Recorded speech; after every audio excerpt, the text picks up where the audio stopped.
El programa El Abogado en tu Casa entregará diariamente cerca de 3,000 actas de nacimiento gratuitas a estudiantes de preescolar, primaria y secundaria. Los padres de familia podrán solicitar estos documentos de identidad sin costo alguno. El día de hoy, la Consejería Jurídica junto con el Registro Civil estarán dando servicios en las jefaturas delegacionales de Coyoacán, Milpa Alta, Iztacalco y Miguel Hidalgo, mientras que el viernes lo harán en la delegación Benito Juárez, Iztapalapa y Álvaro Obregón. El sábado le corresponde a Venustiano Carranza, Coajimalpa, Xochimilco y Tlalpan.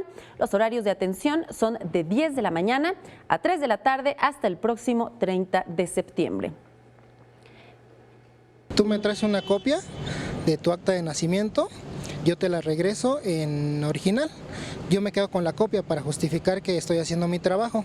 Es nada más del año 2000 al 2016, o sea, lo que abarca niños de kinder, primaria y secundaria.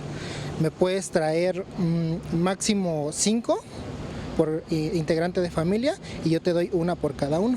Pues te estás ahorrando 62 pesos, que pues muchas veces no es el precio, sino la pérdida de tiempo de tener que ir a formarte o a las tesorerías, sacar línea de captura. Entonces vienes, te formas, entregas tu copia de tu acta y se te entrega.